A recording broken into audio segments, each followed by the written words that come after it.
Selamat siang, saya Melia Lustojo Putu dari Kampus Kelapa Gading. Saya akan membawakan presentasi tentang developing, differentiating, and positioning product through the life circle. No product lasts forever. Setiap perusahaan berusaha melakukan strategi yang terbaik untuk produk mereka. Setiap tahun terdapat 16.000 produk baru yang diluncurkan, semuanya dengan kelebihan dan strategi masing-masing. Agar produk kita dapat bersaing dalam atmosfer kompetisi yang begitu bising, strategi marketing dan branding yang tepat harus dilakukan agar produk kita dapat terlihat outstanding dibandingkan produk. Perusahaan yang gagal untuk mengembangkan produk baru harus bersiap dalam menghadapi kerugian yang besar di masa yang akan datang. Kehidupan terus bergulir, manusia berkembang, teknologi berkembang dengan lebih pesat. Perusahaan kompetitor terus berinovasi menghasilkan produk yang inovatif. Tanpa pengembangan baru, perusahaan kita akan tertinggal. Berbagai cara yang didapatkan untuk menghasilkan produk baru, dari mulai mengakuisisi produk dari perusahaan rintisan, mengembangkan produk dengan inovasi baru, memperbaharui produk lama, menambah jenis dari produk yang sudah ada, memposisikan brand baru pada pasar, hingga meluncurkan produk dengan versi yang lebih murah. Bagaimanapun caranya, perusahaan harus memperbaharui diri dengan menghasilkan produk. Faktanya, 80% produk baru kini tidak ada lagi di market, yang berarti penggunaan produk tersebut tidak berhasil mendisrupsi pasar. Untuk mendevelop produk baru, perusahaan telah mengeluarkan banyak biaya dan usaha untuk riset, pengembangan, marketing, promosi, dan berbagai faktor lain. Berdasarkan riset, kegagalan sebagian besar perusahaan dalam meluncurkan produk baru disebabkan oleh validasi ide yang tidak sesuai dengan kondisi pasar atau ide yang baik tapi tidak tereksekusi dengan baik secara produk itu sendiri, ataupun market size yang overestimated, produk yang tidak terbranding, atau mendapatkan penetrasi market yang sesuai dengan ekspektasi, dan kehadiran produk kompetitor yang lebih unggul dibandingkan dengan produk kita. Lalu, bagaimana agar produk kita dapat menjadi produk yang sukses? 98% produk yang berhasil di pasar memberikan kebaikan pada penggunanya. Selain waktu dan tempat yang tepat, produk harus menemukan pasar yang tepat. Untuk itu, dibutuhkan riset tentang apa yang dibutuhkan pasar, yang memberikan kepuasan terhadap penggunanya, yang tidak bertentangan dengan norma dan kebiasaan market. Sebuah produk yang dapat menjadi obat dan jawaban terhadap masalah yang sedang dihadapi calon customer kita. Selain dengan produk, harga produk yang dijual harus dapat terjangkau oleh market, hingga target marketnya disasar mampu untuk membeli produk tersebut. Produk baru juga harus memiliki unique value proposition, sehingga mempunyai value yang lebih unggul dibandingkan dengan produk kompetitor. Produk juga harus mempunyai margin yang cukup besar agar dapat menutupi biaya riset, biaya produksi, marketing, dan promosi atas produk tersebut agar dapat bertahan. Tapi yang paling penting, produk tersebut harus mempunyai tim yang kompak, solid, saling membangun, dan mempunyai visi, misi, dan mimpi yang sama demi keberhasilan produk. Stages of developing new product. Yang pertama, idea into strategy. Langkah pertama adalah idea generation. Ide dapat datang dari berbagai pihak, mau dari scientists, competitors, employees, channel member, sales reps, top management, investor, patent attorney, university, commercial laboratories, industrial consultant, advertising agency, marketing research firm, ataupun dari industri publication. Tapi yang terpenting, ide harus datang dari problem yang ada dalam masyarakat atau target segmen yang kita sasar. Apakah ide yang didapat merupakan jawaban dari kebutuhan market? Apakah ide akan produk kita dapat menjadi solusi atas masalah yang ada? Sebab jika tidak, ide tersebut menjadi mentah dan tidak dapat divalidasi dengan baik pada market yang dituju. Selanjutnya, idea screening. Jika ide sudah didapat, langkah berikutnya adalah idea screening yang merupakan analisa dan riset akan validasi ide tersebut. Berapa besar total addressable market segment, biaya produksi, validity marketing dan promosi, teknologi yang dibutuhkan, dan posisi produk di tengah kompetisi. Apakah ide tersebut merupakan obat atau cuma merupakan vitamin bagi permasalahan yang ada dalam market? Apakah ini waktu yang tepat untuk meluncurkan produk tersebut? Bagaimana kesiapan pasar dan teknologi? Langkah berikutnya adalah konsep development. Dalam stage ini, ide dipetakan dan diposisikan brandnya di dalam market. Bisnis model kanvas digunakan dalam stage ini, yang meliputi 9 langkah tentang produk, solusi, target segment, unique value proposition, unfair advantage, revenue cost, revenue stream, channel, early adoption, hingga key metrics yang digunakan untuk mendorong kesuksesan produk. Bisnis model kanvas ini akan menjadi peta langkah untuk perusahaan dalam mengembangkan dan memasarkan produk kita.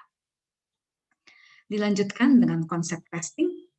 Di dalam tahap ini, konsep produk diuji cobakan pada target segmen yang disasar dengan melakukan survei, studi banding, dan berbagai analisa market yang dapat menjadi tes validasi produk di dalam market yang mencerminkan keinginan pasar akan produk yang dibuat. Sesudah itu, kita masuk ke dalam stage marketing, strategi development. Tahap ini terdiri dari 3 stage proses marketing, yaitu tahap pertama, memetakan besarnya target market, structure, dan perilaku pasar. Memposisikan produk dalam market, market share, profit, dan strategi marketing dalam beberapa tahun. Tahap kedua meliputi perencanaan pasar, strategi distribusi, dan budgeting dalam proyeksi di tahun-tahun awal. Dan tahap ketiga, yang terakhir, adalah rencana penjualan jangka panjang, target profit margin, dan proyeksi marketing plan dalam beberapa tahun. Semua langkah ini merupakan langkah yang krusial untuk menjadi bahan pertimbangan untuk manajemen dalam memutuskan masa depan produk baru ini. Selanjutnya, bisnis analis. Dalam tahap ini, perusahaan mengevaluasi kelayakan produk secara harga, biaya, prospek keuntungan yang akan didapatkan dari produk ini. Jika produk dianggap mempunyai peluang yang besar dan baik untuk diluncurkan dalam arena kompetisi, dan secara jangka panjang memiliki scalability yang prospektif, serta saat ini adalah merupakan waktu yang terbaik dalam meluncurkan produk ini, maka produk akan dilanjutkan ke tahap berikutnya, yaitu estimating total sales. Dalam tahap ini, proyeksi penjualan dibuat dengan sangat terperinci, dengan spekulasi proyeksi yang optimistik, medium, dan pesimistik yang akan tentang penjualan produk hingga beberapa tahun mendatang.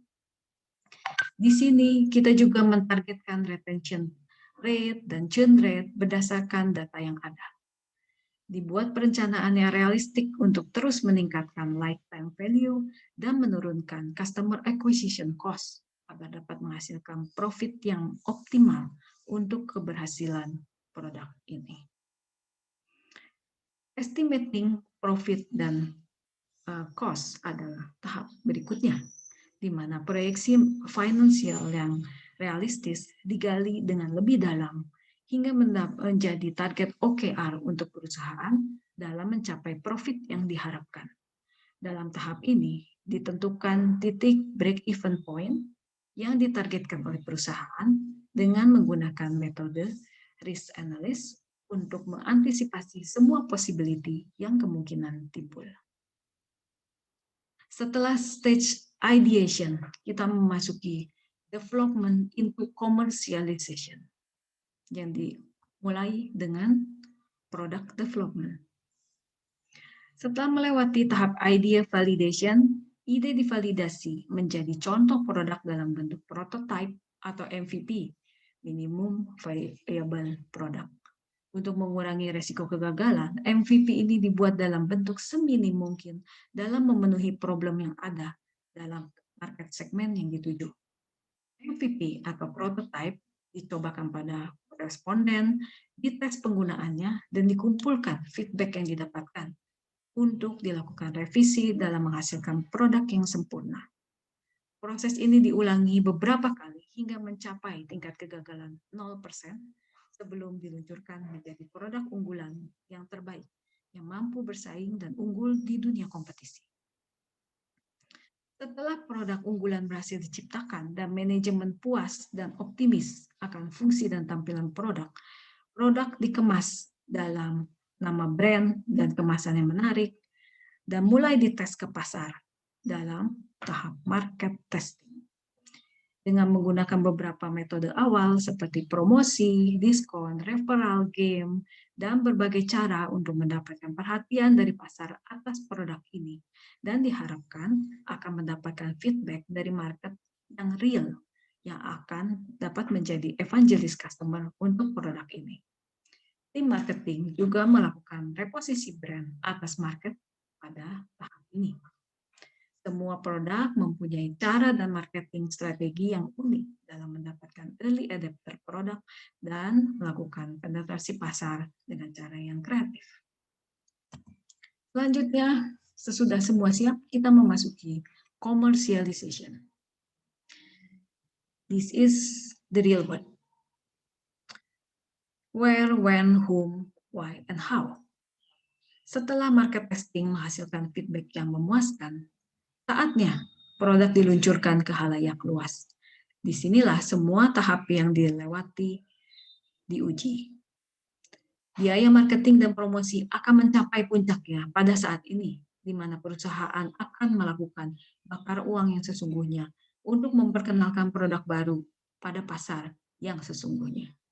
Perusahaan harus dapat menjawab when, apakah saat ini waktu yang tepat untuk meluncurkan produk? Apakah market sudah siap untuk menabsorb produk ini? Apakah teknologi pendukung untuk menggunakan produk ini sudah siap?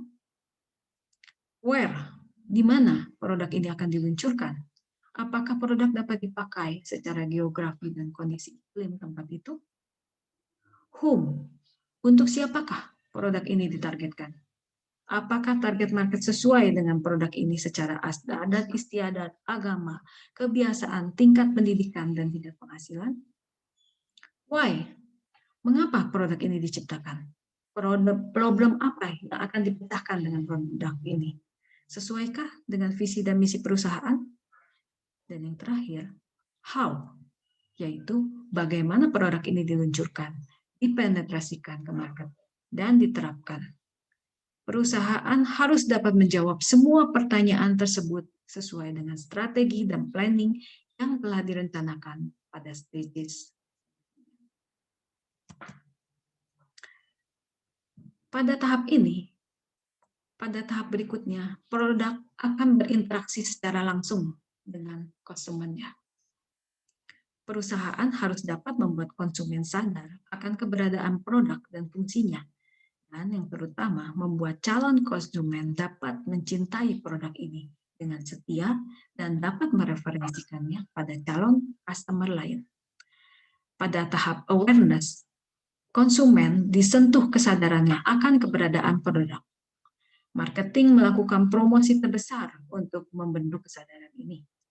Selanjutnya, konsumen merasa tertarik untuk menggunakan produk ini dengan stage interest dan merasakan kebutuhan akan manfaat dari produk yang ditawarkan. Pada tahap evaluasi, konsumen mulai mencari tahu tentang produk, bahan baku produk, kualifikasinya, standar mutu, apakah harganya terjangkau, dan di mana dapat memperolehnya. Kemudian, konsumen mencoba produk yang ditawarkan, mungkin dalam masa promosi atau dalam giveaway, atau mendapatkan sampel dari produk tersebut. Pada tahap adoption, konsumen membeli produk dan mengkonsumsinya secara optimal dan menggunakan fungsinya secara maksimal. Konsumen diharapkan dapat memasuki masa retention, di mana konsumen mulai mencintai produk tersebut dan melakukan pembelian berulang. Sesudah mencapai tahap ini, produk dianggap mulai berhasil. Product life cycle. Setiap produk mempunyai masa kehidupan yang berbeda. Introduction adalah tahap di mana produk mulai diperkenalkan ke pasar dan mendapatkan berbagai feedback dari customer, belum mendapatkan profit, dan customer acquisition cost masih tinggi. Setelah introduction, produk memasuki tahap growth atau pertumbuhan, di mana konsumen mulai mengetahui tentang produk dan mencobanya. Pada masa ini, penjualan meningkat dan profit mulai didapatkan. Nilai CAC mulai menurun, sehingga biaya marketing dapat diturunkan. Kompetitor mulai bertumbuhan di masa ini. Sebuah produk dapat dianggap berhasil jika tahap growth dan maturity-nya panjang. Pada saat memasuki masa puncak atau maturity, pertumbuhan tidak lagi terjadi. Produk memasuki masa maturity yang ditandai dengan rendahnya CAC, sales yang mencapai masa puncak, tidak lagi terjadi pertumbuhan, kompetitor yang banyak, sehingga harga produk mulai diturunkan. Bagaikan bunga, produk ini mencapai puncak keindahan dan menjelang kelayuan, yaitu masa decline. Masa decline adalah masa yang ditakutkan oleh semua perusahaan, di mana produk dianggap tidak lagi memberikan profit. Pada masa ini, perusahaan seharusnya sudah mulai meluncurkan produk baru yang lain, karena produk ini dianggap sudah mencapai masa kemunduran dari segi penjualan, keuntungan, ataupun dari posisinya di dalam market. Product life cycle adalah how long can you go? Semakin panjang masa product life cycle, perusahaan akan mendapatkan keuntungan dan profit dari produk tersebut.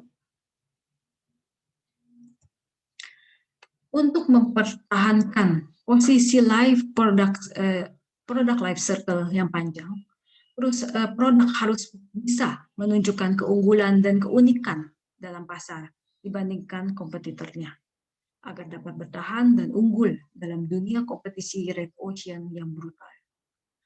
Dalam beberapa produk, keunikan tersebut menjadi branding dan trademark produk yang dikenal reputasinya atas keunggulan keunikan tersebut. Misalnya, Singapore Airlines yang terkenal dengan servisnya, Nike yang unggul dengan brand untuk kaum muda yang sportif, Starbucks untuk penggemar kopi mahal, Apple untuk kecanggihan teknologinya, dan masih banyak produk lain yang mampu memposisikan brand mereka di dalam dunia kompetisi. Perbedaan yang ditonjolkan dapat diciptakan dari keunikan servis seperti Singapore Airlines, keunikan produk seperti Starbucks, keunikan personel seperti Disney dengan karakter dan perwujudan mimpinya, keunikan channel seperti MNC Group yang telah merambah ke berbagai bidang, dan keunikan image seperti Nike. Dan yang terpenting adalah keunikan produk itu sendiri secara bentuk, fitur, performance, durability atau daya tahan, terpercaya, dapat diperbaiki, model dan desain dari produk tersebut harus dapat diterima dan menarik untuk pasar. Key to success. Menciptakan produk baru itu mahal, menghasilkan biaya, energi, emosi, dan melalui berbagai tantangan dan rintangan. Apakah produk tersebut akan sukses atau akan gagal di pasaran? Effort yang harus dilakukan sama besarnya. Oleh sebab itu, saat merencanakan sebuah produk, perlu diingat untuk membuat produk yang important, yang penting, yang dibutuhkan oleh hampir semua orang dapat menjadi obat dalam menyembuhkan problem konsumen, bukan hanya berupa vitamin saja. Sesudah mengkonsumsinya, konsumen dapat merasakan ketergantungan di mana tidak dapat hidup dengan nyaman tanpa produk kita. Be distinctive, yaitu berbeda, unik, dan tidak mudah ditiru oleh siapapun. Andainya produk kita memang berada di dalam red ocean, punyailah support system yang tidak dapat dimiliki oleh kompetitor yang lain. Be unique, be only you. Primitif, yang artinya menjadi yang terdepan. Ciptakan sebuah solusi yang tidak terpikirkan oleh orang lain, sehingga produk kamu merupakan yang utama dan pionir, yang diikuti, bukan yang mengikuti. Superior, kuasailah pasar, miliki empati, pelajari target marketmu, mengertilah apa yang mereka butuhkan dan inginkan. Dengan demikian, produk kamu akan dapat menguasai pasar, dicintai dan dibanggakan oleh penggunanya. Dan yang paling penting adalah affordable, di mana harga produkmu dapat terjangkau oleh target segmen yang disasar sesuai dengan daya beli mereka. Sehingga tingginya permintaan atas produkmu, maka produkmu akan menjadi profitable dan menguntungkan. Karena dari keuntungan itu, perusahaan akan mendapatkan bahan bakar untuk menjalani runway dalam jangka waktu yang berkesinambungan, yang membuat produkmu memiliki nafas yang panjang untuk selalu bertahan dan unggul di market, serta mempunyai produk life cycle yang panjang. Terima kasih sudah mendengarkan presentasi dari saya.